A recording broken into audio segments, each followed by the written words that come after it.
نہ رہا تو اب علی اکبر بڑے بابا مجھے بھی اجازت دیجیے.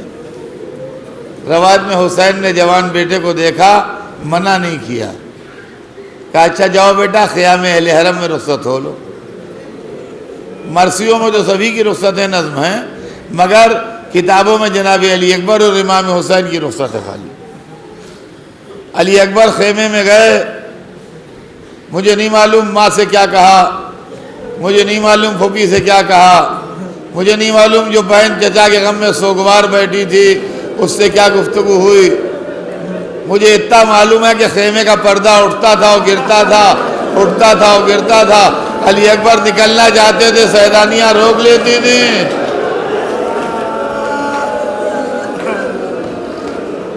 اجرکم اللہ.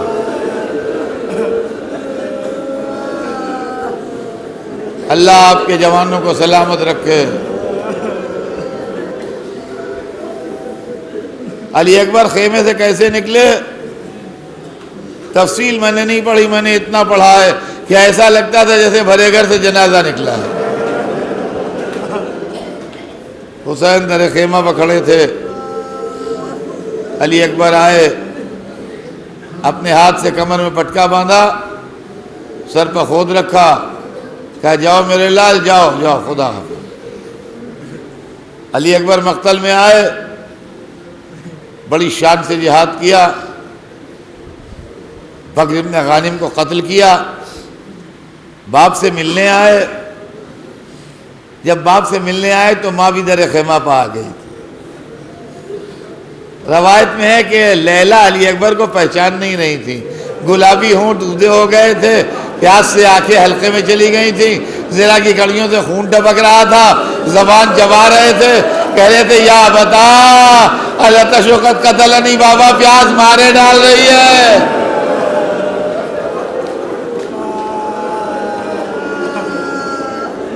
وَسِقْلِ الْحَدِيدِ أَجْدَنِي,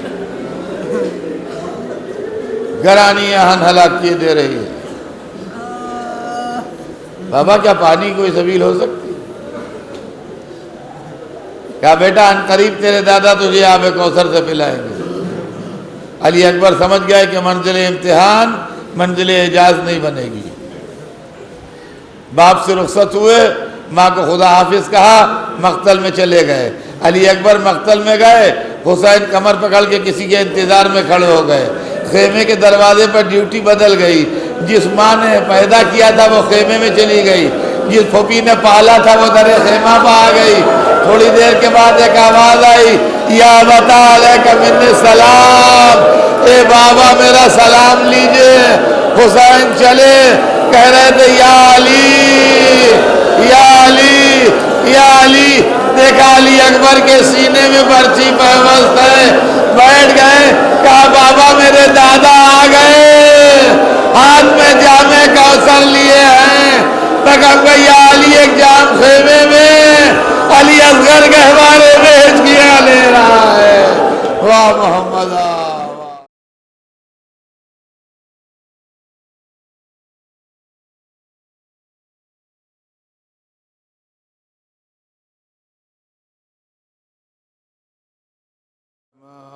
الرحیم. الحمد للہ رب العالمین, والصلاة والسلام علی سیدنا و شفیعنا ابی القاسم محمد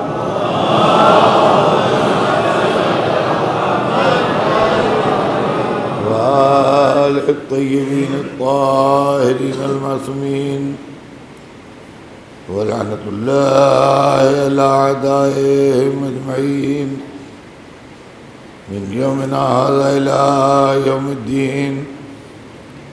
أما بعد فقد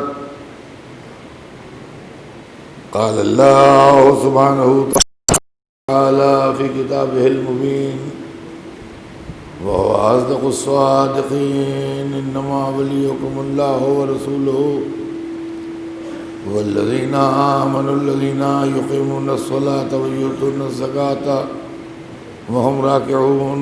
صلوات بھیج دیں.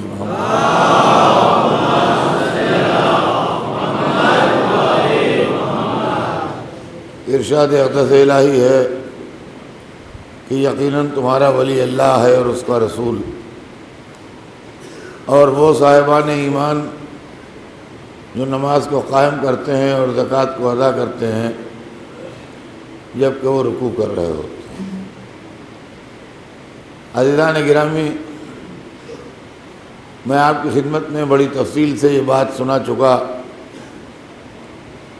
کہ اللہ اور رسول کی ولایت کے بعد قرآن میں جس ولایت کا تذکرہ ہے وہ 12 اماموں کی ولایت ہے، اور 12 اماموں کے لیے رسول اللہ نے ہمیں بار بار خبر دی ہے،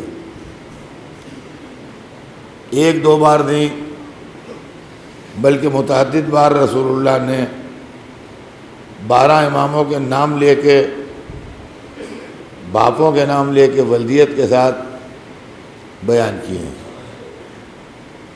جابر ابن عبداللہ انصاری کو سنائے ہیں، اور لوگوں کو بتائے ہیں، بار بار کہا ہے کہ سیکون بعدی 12 خلیفتاً، میرے بعد میرے 12 نائب ہوں گے، میرے بعد میرے 12 جانشین ہوں گے۔ دنیا نے جن کو 12 کو رسول اللہ کے بعد بتایا، ان 12 کو اگر ہم مانیں تو گردن شرم سے جھک جائے گی، اس لیے کہ ان 12 کی فہرست میں لوگوں نے یزید کا بھی نام شامل کیا ہے، اور اس کے اندر بنی امیہ کے وہ بدکردار بادشاہ بھی شامل ہیں جو اس خیال سے شراب کے بھوٹ سے ڈرم بھر کے لے گئے تھے حج کے اوپر کہ ہم خانہ کعبہ کی چھت پر بیٹھ کے شراب پئیں۔ لہذا دنیا نے، پیسے نے جس کو بنا دیا وہ الگ ہے، لیکن اللہ نے اور رسول نے جس کو بنایا وہ الگ ہے۔ 12 اماموں ہی کا کردار وہ تھا جس نے اسلام کو بچایا، جس نے مذہب کو زندہ رکھا، جس نے شریعت کو حیات بخشی، اور آج بھی جن کی وجہ سے مذہب زندہ ہے۔ عزیزوں، جب تخت اقتدار پر یزید آ گیا تھا تو رسول اللہ کے دنیا سے گئے کو بہت زمانہ نہیں گزرا تھا،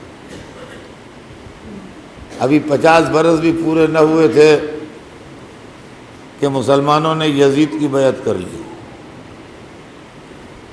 سوچنے کے قابل بات ہے اور غور کرنے کے قابل مقام ہے کہ محمد کا نواسہ موجود تھا اور ابو سفیان کے پوتے کے ہاتھ میں بیعت ہو رہی تھی،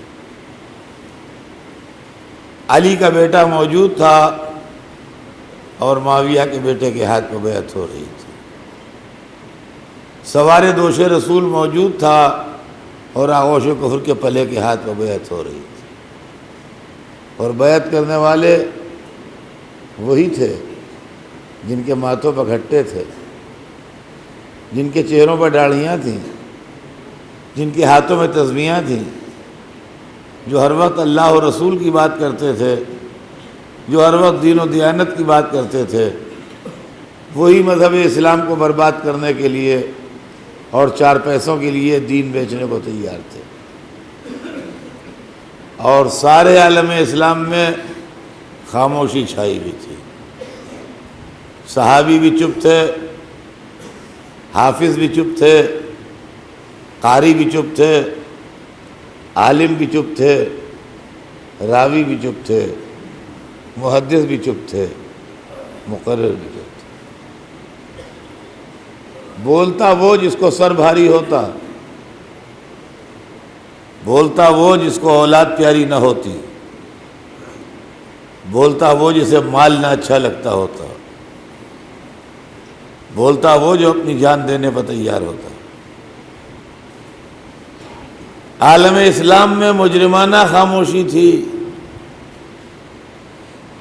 چاروں طرف سناٹا تھا، کوئی آواز پر آواز بلند کرنے والا نہ تھا۔ بنی امیہ کے دسترخوان پر ٹکڑے توڑنے والے ایمان بیچ رہے تھے، یزید کو پرموٹ کر رہے تھے، یزید کی تعریف کر رہے تھے۔ اہل بیت کے دروازے سے مجمع چھٹ چکا تھا، اس لیے کہ یہاں پیسے نہیں بٹ رہے تھے، یہاں کے حالات خراب تھے، یہاں غریبی تھی، اس لیے لوگ ادھر جا رہے تھے جہاں دولت تھی، جہاں پیسہ تھا، جہاں سرمایہ تھا، جہاں مال تھا۔ ضرورت بھی اس بات کی تھی کہ ذہن انسان کو ایک اتنا بڑا جھٹکا دیا جائے کہ وہ یہ سوچنے پر مجبور ہو جائے کہ حق کیا ہے اور باطل کیا ہے، سچ کیا ہے اور جھوٹ کیا ہے، ایمان کیا ہے اور کفر کیا ہے۔ حسین بہت بڑے گھرانے کی فرد تھے، بڑے عظیم خانوادے کے وارث تھے، ان کے باپ، ان کی ماں، ان کے نانا، ان کی نانی، ان کے دادا، ان کی دادی، ان کا بیک گراؤنڈ، ان کی ذات، ان کا خاندان، ہر چیز بے مثال تھی۔ اگر حسین کھڑے ہو جاتے اور لشکر جمع کرنا شروع کر دیتے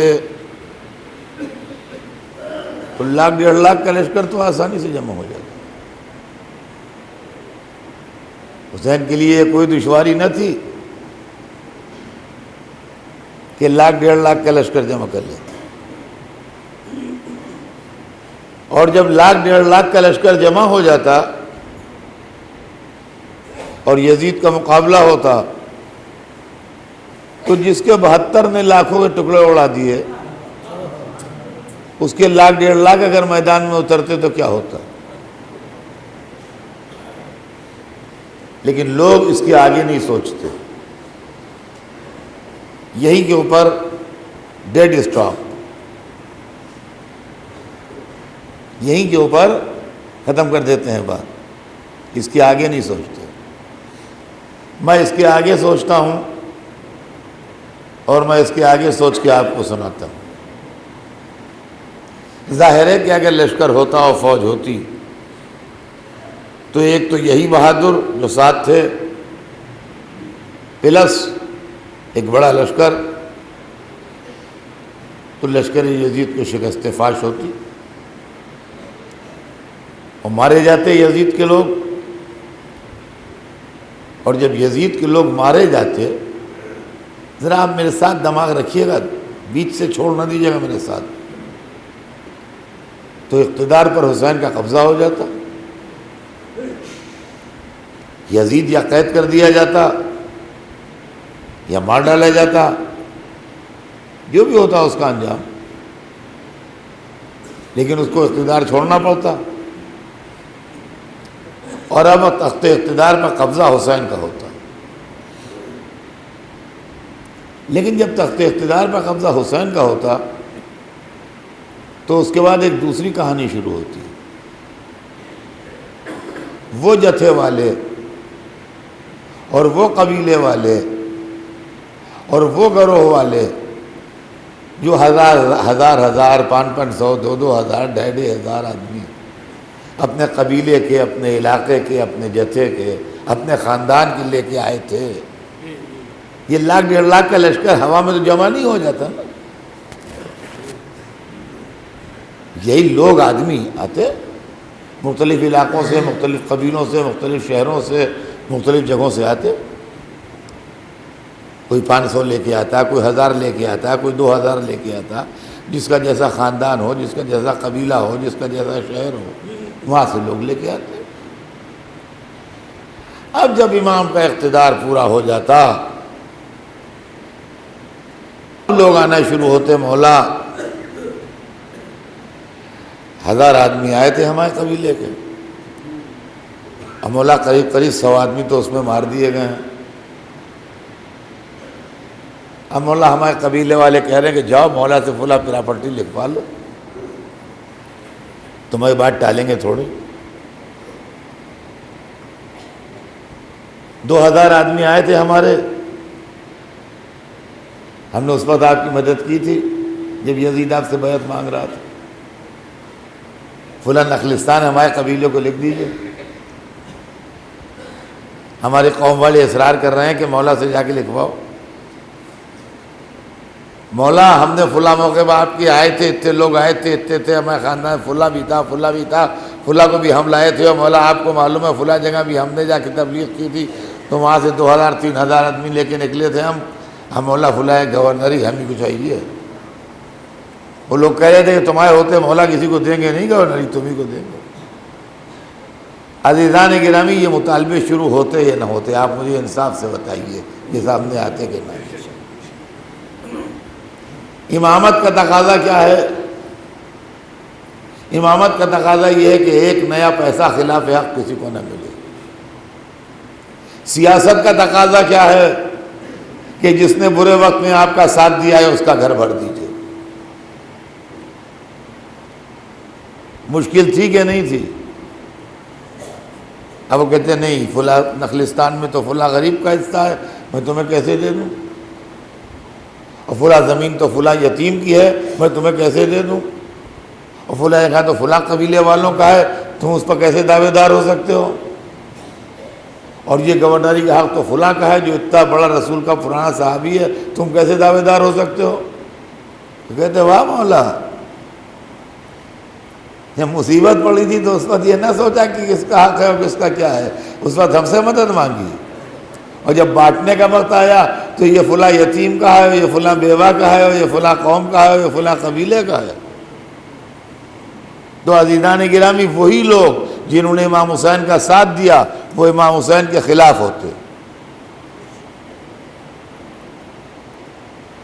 جنہوں نے امام حسین کا ساتھ دیا وہ امام حسین کے خلاف ہوتے، اور پھر ان سے لڑ کے اگر امام حسین شہید ہوتے تو دنیا کہتی حسین کے ساتھیوں نے حسین کو مار ڈالا، حسین کے حق و باطل کی لڑائی کا معاملہ ختم ہو جاتا۔ لہذا حسین ایسے لوگوں کو ساتھ لے کے چلے ہی نہیں جن کو دولت چاہیے ہو، شہرت چاہیے ہو، زندگی چاہیے ہو، مال چاہیے ہو، اسباب چاہیے ہو۔ جن کو شہادت چاہیے تھی ان کو لے کے چلے، اور جن کو شہادت چاہیے تھی سب کو شہادت ملی۔ یہ ہے عزیزان گرامی کربلا، کسی کو کچھ نہیں چاہیے تھا، نہ امام کے ساتھ کوئی دولت کی لالچ میں تھا، نہ امام کے ساتھ کوئی شہرت کی لالچ میں تھا، نہ امام کے ساتھ کوئی زندگی کی لالچ میں تھا، نہ کسی کو اچھا کھانا پانی چاہیے تھا جو امام کے ساتھ آیا ہو۔ ہر ایک مرضی رب کا طلبگار تھا، ہر ایک خوشنودی خدا کا طلبگار تھا، اور ہر ایک شہادت چاہتا تھا۔ سو جو چاہتا تھا اس کو وہ سب ملا۔ عزیزان گرامی، شب عاشور ہے، فاطمہ کے لال کی زندگی کی آخری رات،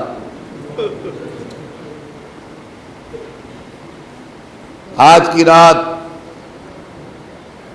علی اکبر کی زلفیں سلجھال اللیلا، کل علی اکبر نہ ملے کوئی،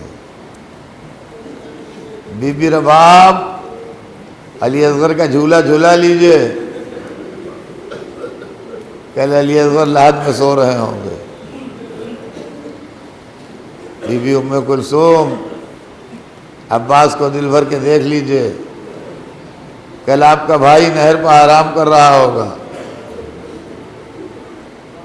بی بی زینب آج کی رات آرام کر لیجئے، کل نیزہ لے کے خیموں کے تلائیہ پھرنا پڑے گا، اس لیے کہ عباس سو رہے ہوں گے۔ ہاں میرے دوستو، آج کی رات امام علی مقام نے اصحاب وفا کو اپنے خیموں میں جمع کیا، اور جمع کر کے ان کے سامنے ایک تقریر کی، اور تقریر کے بعد فرمایا کہ میں تمہاری گردنوں سے اپنی بیعت اٹھاتا ہوں، تمہارا جہاں دل چاہے چلے جاؤ، اور میں تمہیں اجازت دیتا ہوں، مجھے تم سے کوئی شکوہ نہیں ہے، مجھے تم سے کوئی شکایت نہیں ہے، میری طرف سے تمہیں عام اجازت ہے، تم میرا ساتھ چھوڑ کے جا سکتے ہو۔ اور دیکھو یہ خیال تمہارے دل میں نہ آئے کہ تم چاروں طرف سے گھرے ہوئے ہو، جب تم جانے لگو گے تو دشمن تمہارا راستہ روکے گا، نہیں، جب دشمن مجھ کو اپنے درمیان موجود پائیں گے اور تم کو جاتے دیکھیں گے تو یہ ان کی پالیسی کے عین مطابق بات ہوگی. وہ دب دب کے تمہیں راستے دے دیں گے, تم چلے جاؤ, نکل جاؤ, میں تمہیں اجازت دیتا ہوں. خیمے میں شمع جل رہی تھی, روشنی تھی. کس قدر عالی ظرف تھا ہمارا امام کہ ہو سکتا ہے کہ آمنے سامنے جاتے ہوئے لوگوں کو شرمندگی ہو, آپ نے شمع بجھا دی اور اس کے بعد کہا کہ اندھیرے کا فائدہ اٹھاؤ. اندھیرے نے چہروں کو چھپا لیا ہے, رات کی تاریکی میں چلے جاؤ, چہرے پر شرمندگی کے آثار بھی پیدا نہ ہوں گے. روایت بتاتی ہے اٹھا تو کوئی نہیں, البتہ چاہنے والوں کی تقریروں کی آوازیں آنے لگی. پہلی تقریر زہیر قین نے کی, آواز گونجی, یا ابا عبداللہ کل تو ایک دفعہ کی موت ہے, اگر ہمارا جسم قینچی سے مہین مہین کاٹا جائے. دیکھیے یہ ہے فصاحت عرب, تکلیف کا یہ احساس بڑا شدید ہے کہ کسی انسان کا جسم مہین مہین قینچی سے کاٹا جائے. تلوار سے 2 ٹکڑے کر دینا اور ہے, اور قینچی سے جسم کا مہین مہین کاٹنا اور ہے. عرض کرتے ہیں کہ اگر ہمارا جسم قینچی سے مہین مہین کاٹا جائے اور اس کے بعد جلا دیا جائے اور پھر بنائے جائیں اور پھر کاٹے جائیں اور پھر جلائے جائیں, اور یہ عمل ہمارے ساتھ 70 مرتبہ ہو, 70 ٹائمز ایسی سزا ملے ہمیں, اور اس کے بعد جب 71ویں مرتبہ بنائے جائیں تو پوچھا جائے کہ یہ بتاؤ کہ آپ کس کا ساتھ دو گے, تو یا ابا عبداللہ پھر آپ کا ساتھ دیں گے, ادھر نہیں جائیں.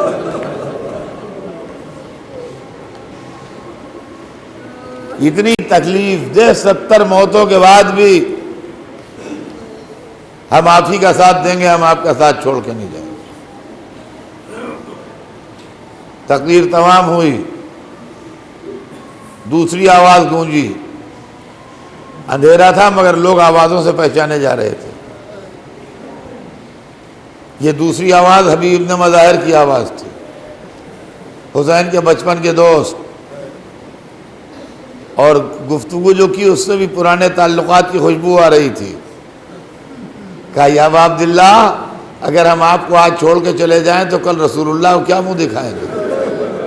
قیامت کے دن رسول اللہ کے سامنے کس منہ سے جائیں گے کہ نمازے کا ساتھ چھوڑ کے آئے ہو؟ لا واللہ ہم آپ کا ساتھ نہیں چھوڑیں گے, ہم آپ کو اپنی جان نثار کریں گے. تیسری آواز گونجی,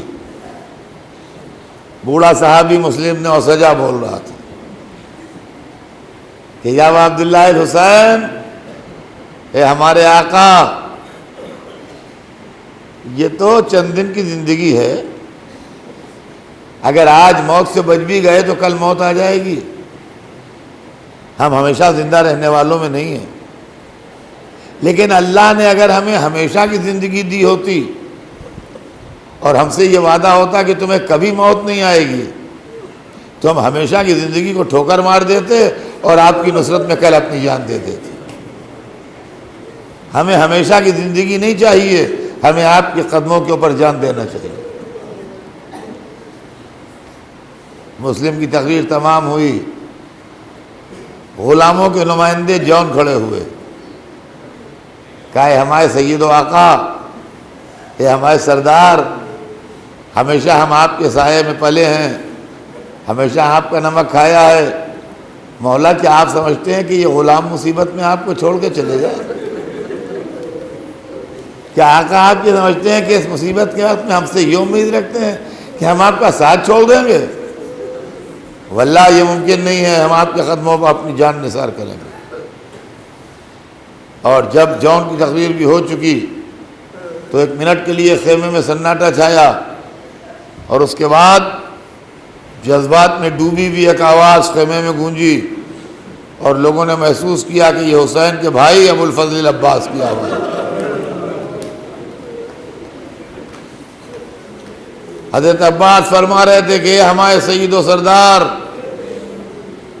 اے ہمارے آقا و مولا، ہم آپ کی گودیوں کے پالے ہیں، آپ نے ہم کو پالا پوسا ہے، اتنا بڑا کیا ہے، کیا آپ کو یہ تصور ہے کہ اس مصیبت میں ہم آپ کو چھوڑ کے چلیں گے؟ اس آفت میں ہم آپ کو اکیلا چھوڑ دیں گے؟ لا واللہ یہ نہیں ہو سکتا کہ ہم آپ کو اس آفت میں تنہا چھوڑ دیں اور آفت میں تنہا چھوڑ کے چلے جائیں۔ خدا کی قسم حسین نے شمع روشن کر دی اور کہا خدا کی قسم جیسے اصحاب مجھے ملے ہیں ویسے نہ میرے نانا کو ملے، نہ میرے بابا کو ملے، نہ میرے بھیا کو ملے، ایسے وفادار اصحاب کسی کو نہ ملے جیسے وفادار اصحاب مجھے ملے۔ ہاں بے شک عاشورے کی رات جو اپنی وفاداریوں کا یقین دلا رہے تھے، عاشورے کے دن انہوں نے جتنا یقین دلایا تھا اس سے کچھ بڑھ کے وفاداری کی، جتنا یقین دلایا تھا اس سے بڑھ کے وفاداری کی، لیکن جب کوئی نہ رہا تو یہی حسین کھڑے پکار رہے تھے یا ابطال الصفا،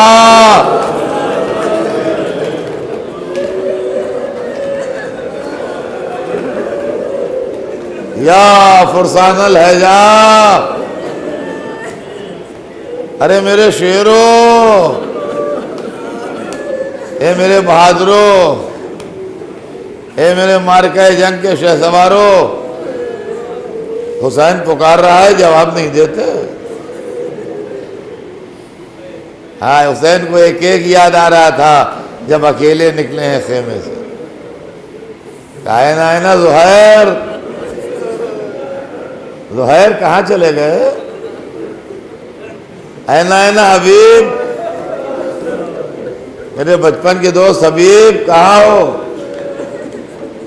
اینا مسلم، مسلم نے سجا کہاں گئے؟ ایک دفعہ مقتل کو دیکھا، دل کو سنبھالا، آواز دی اینا ولدی علی الاکبر۔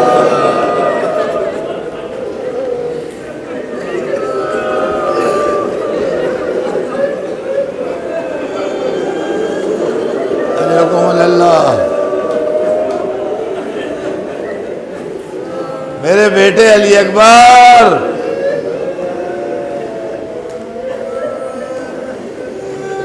کہاں چلے گئے؟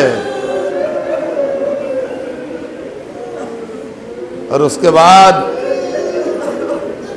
چند قدم آگے بڑھے، دریا کی طرف رخ کیا، ساری کائنات درد سمٹ آئی، جب ذرا بلند ہو کے آواز دی اینا اخی عباس، اے میرے بھیا عباس۔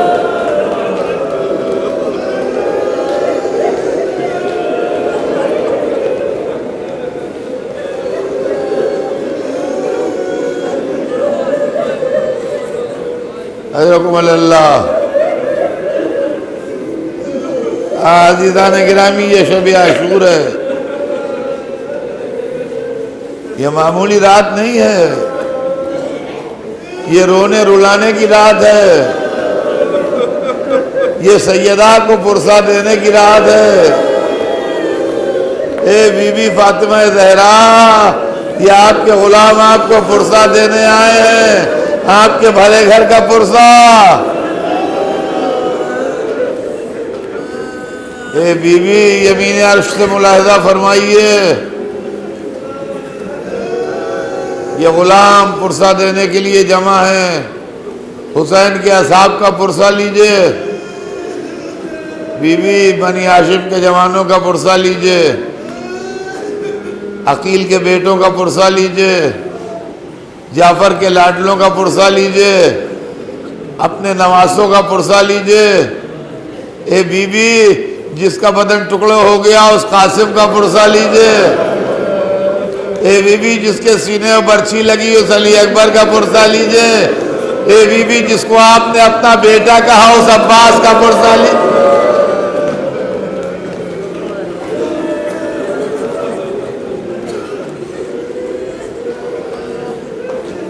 اور بیوی اس 6 مہینے کے ننھے سے بچے کا پرسہ لیجئے جو باپ کے ہاتھوں پر مسکرا کے خاموش ہو گیا۔ حسین نے ایک ایک کو پکارا۔ حدیث میں ہے کہ لاشیں کروٹیں لینے لگیں، کٹی گردنوں سے لبیک لبیک کی آواز آنے لگی۔ حسین نے دل کو سنبھالا، تلوار کو تولا، آسمان پر نظر ڈالی، قیامت کا حملہ کیا، میمنے کو میسرے پر گرایا، میسرے کو میمنے پر گرایا، قلب لشکر پر حملہ کیا، فوجوں کو نخیلا تک بھگاتے ہوئے لے گئے۔ ایک دفعہ آسمان پر نظر کی، نہ جانے کیا نظر آیا، فرمایا لا حول ولا قوت الا باللہ، تلوار کو نیام میں رکھا، آہستہ آہستہ ٹہلتے ہوئے ایک خاص جگہ آگے کھڑے ہو گئے، بھاگا وہ دشمن پلٹنے لگا، کوئی تیر لگاتا تھا، کوئی نیزہ لگاتا تھا، کوئی تلوار لگاتا تھا۔ زینب خیمے میں تڑپتی پھرتی تھی، ارے میرا بھیا، ارے میرا ماجایا، ارے میرا حسین۔